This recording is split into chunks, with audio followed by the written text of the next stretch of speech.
Agora a gente vai falar sobre a maioria branca na justiça brasileira. Um levantamento feito pelo Ministério Público em parceria com o IPEA, que é o Instituto de Pesquisa Econômica e Aplicada, e a Universidade de Lisboa, mostra que o Ministério Público aqui no Brasil é na maioria formado, adivinhem, por homens brancos e mais velhos. Eu tenho os números, vamos mostrar os números aí para vocês. Dos 13 mil procuradores e promotores do Ministério Público, 82% são brancos e apenas 16% são negros. Além disso, 61% dos cargos mais altos são ocupados por homens, 61%. E as mulheres ocupam apenas 39%.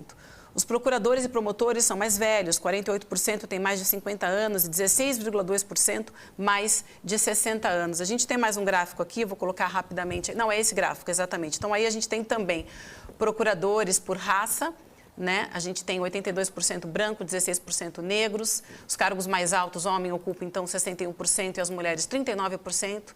E por faixa etária, a gente tem aí mais de 50 anos de idade, 58% e 16,2% com mais de 60 anos. Esse é um tema muito importante e para falar sobre isso, a gente convida agora a promotora de justiça do Ministério Público do Estado da Bahia, desde 2004. Ela atua na Promotoria de Justiça de Combate ao Racismo à Intolerância Religiosa desde 2015. Eu estou falando da promotora Lívia Santana Vaz, que também é coordenadora do Grupo de Atuação Especial de Proteção dos Direitos Humanos e Combate à Discriminação no Ministério Público da Bahia. Promotora Lívia, seja muito bem-vinda, um prazer te receber aqui. De cara, eu preciso te perguntar, esses números que a gente acabou de mostrar retratam muito claramente uma diversidade nos quadros e essa diversidade pode influenciar nas decisões da justiça brasileira? Bom dia. Muito bom dia a todas e a todos. Eu diria que, na verdade, esses números retratam a falta de diversidade no sistema de justiça.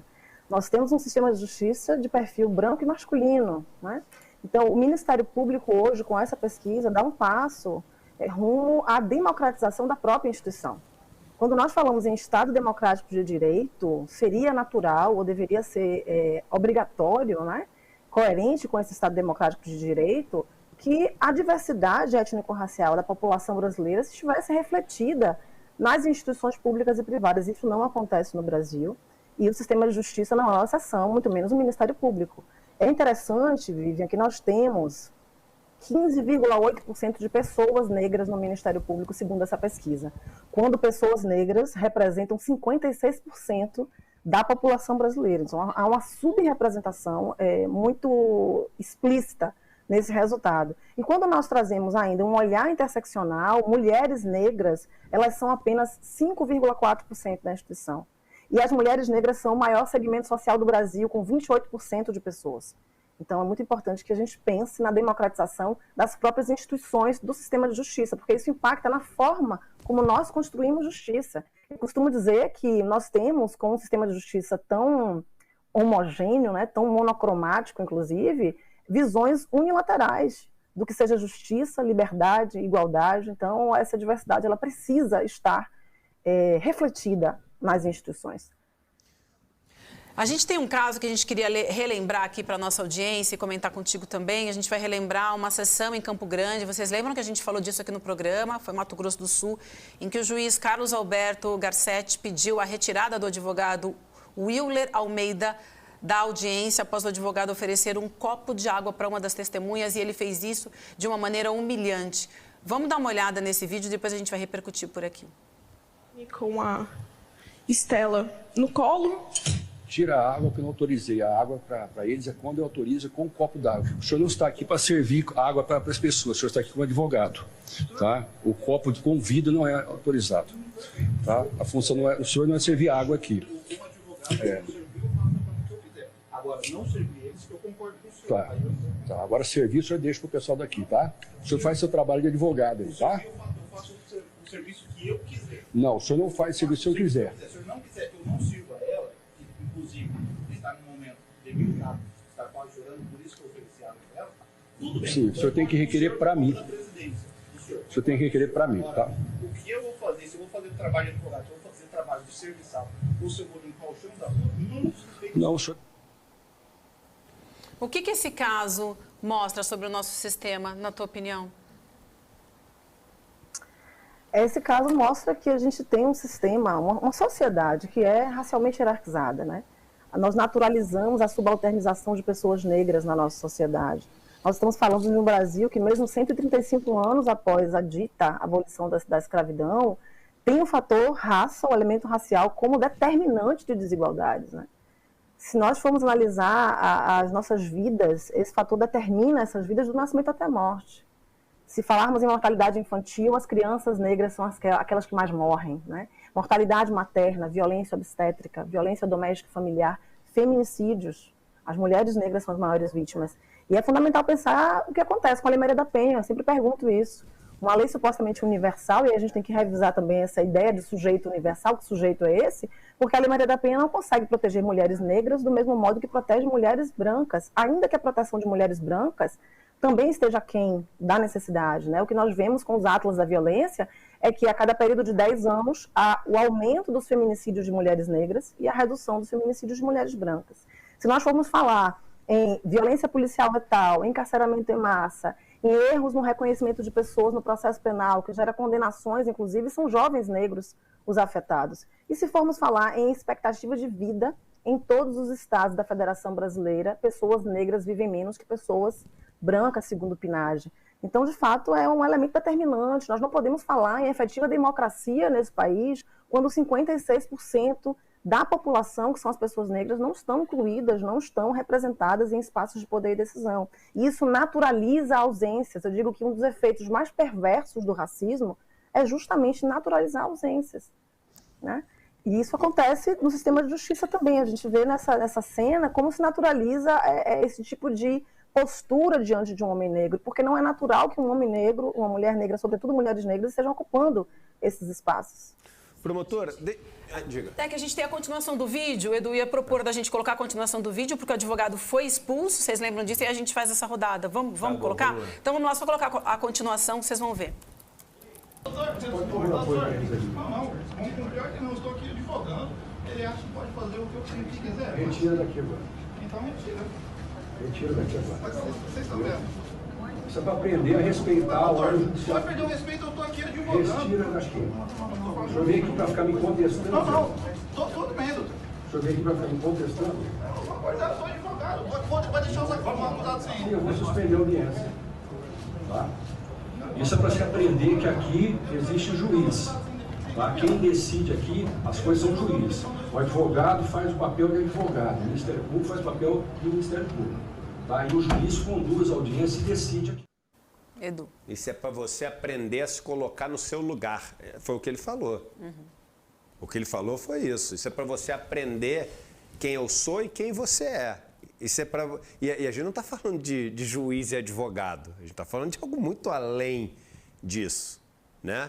E eu queria aproveitar, agradecer a presença da promotora e fazer a seguinte pergunta. A gente tem conversado muito com o Lênio Streck, jurista, que vem aqui uma vez por semana, e o Lênio tem sido muito contundente nas críticas ao papel do Ministério Público no tamanho de coisas que estão acontecendo no Brasil e que precisam de denúncias oferecidas pelo Ministério Público que não tem acontecido. Você acha que um dos motivos do Ministério Público não estar cumprindo esse seu papel no momento tão fragilizado da nossa democracia, no momento tão duro pelo qual a gente está passando, é o fato de todo o nosso aparato de justiça ser um aparato que tem cor, um aparato que tem classe, um aparato que tem, enfim, um CEP a ser representado e defendido?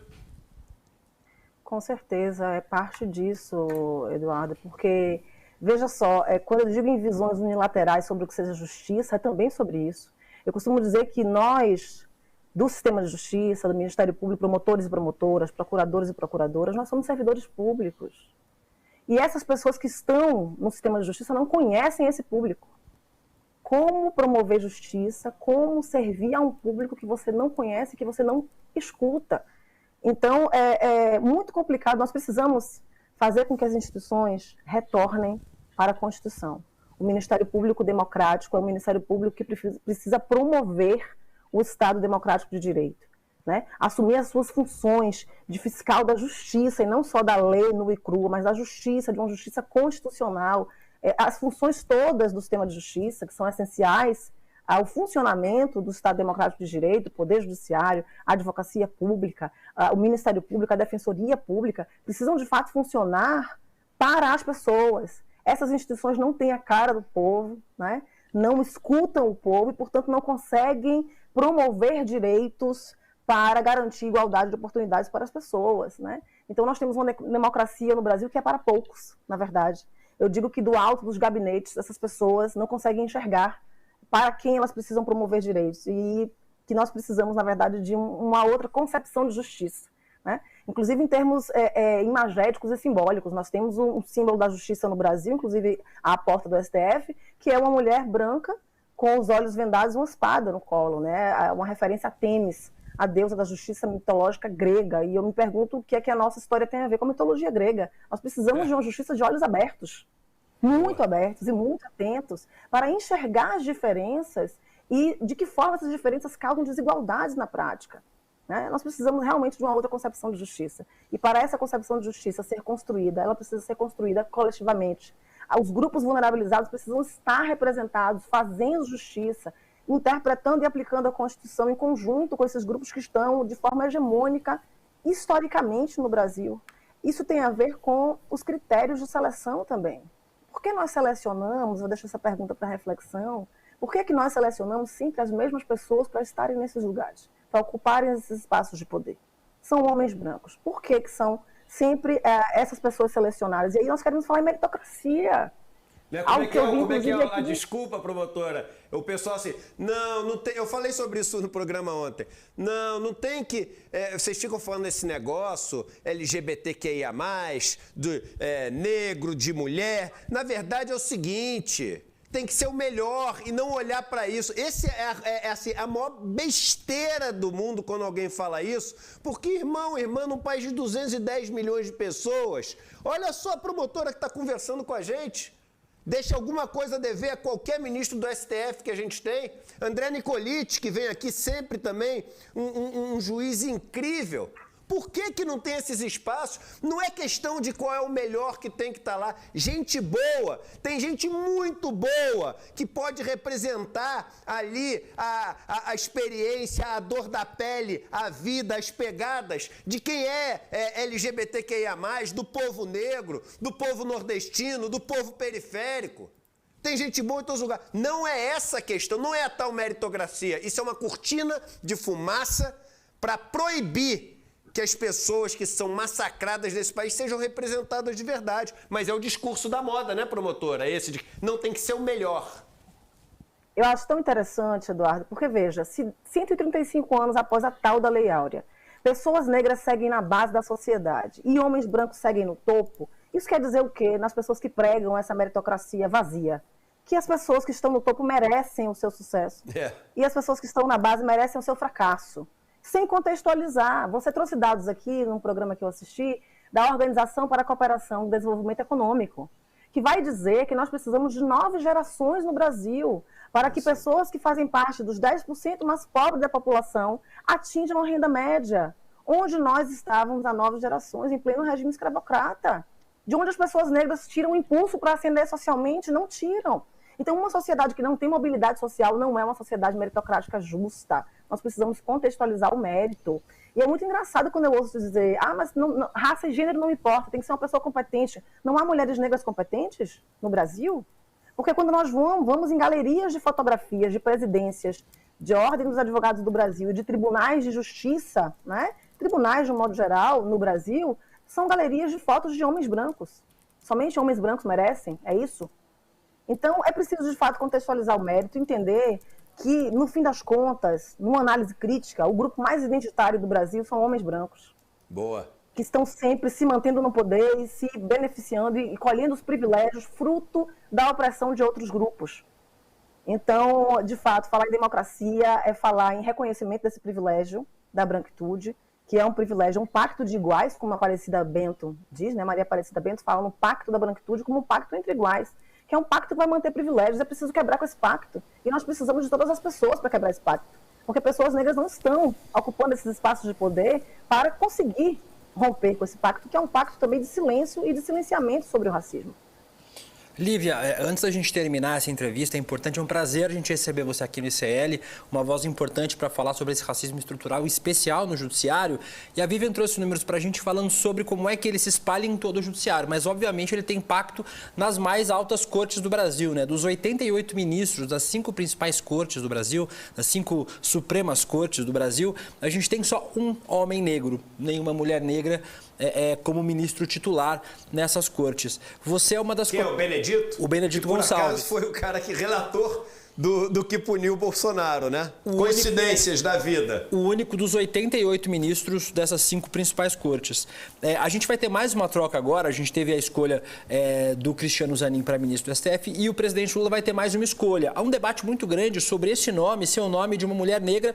Você é uma das... entre as várias cotadas, uma das principais cotadas para ser indicada para essa vaga. Eu queria que você falasse um pouquinho sobre a importância dessa representatividade. Obviamente, no judiciário inteiro é importante ter pessoas negras, em especial mulheres negras, mas por que na Suprema Corte, por que no STF é tão importante ter uma mulher negra para fazer os debates junto com os outros ministros? O Supremo Tribunal Federal é a principal corte brasileira de interpretação e aplicação da nossa Constituição, né? Da nossa fonte de democracia, do que assegura que a gente tenha, de fato, de onde fundamentar a nossa democracia.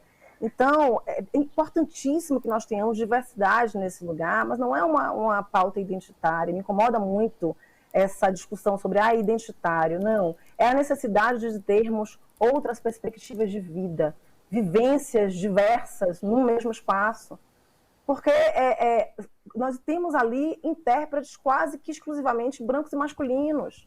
Na história de mais de 130 anos do Supremo Tribunal Federal, nós tivemos 3 homens negros, né, no processo recente democrático, apenas Joaquim Barbosa, e 3 mulheres brancas, inclusive todos do Sul-Sudeste. Isso também é importante de ser dito, nós precisamos garantir diversidade regional no nosso país. O sistema de justiça não garante essa diversidade regional. Então, nós temos um retrato do nosso Supremo Tribunal Federal, é esse. Nunca houve uma mulher negra na história da nossa Suprema Corte. Os Estados Unidos, recentemente, quebraram, né, com esse pacto, eu diria, nomeando a primeira mulher negra para a Suprema Corte daquele país. Está mais do que na hora de o Brasil também abrir caminhos, não é sobre ter apenas uma mulher negra, é sobre abrir caminhos para que mulheres negras possam estar representadas em todos os espaços de poder. E aí eu digo que não é apenas sobre essa primeira mulher negra estar ministra do STF, é sobre o presidente Lula ter a oportunidade de ser ele também o primeiro, né, a quebrar com essa história, né, de marginalização, de exclusão de mulheres negras de espaços de poder e nomear a primeira mulher negra para ministra do Supremo Tribunal Federal.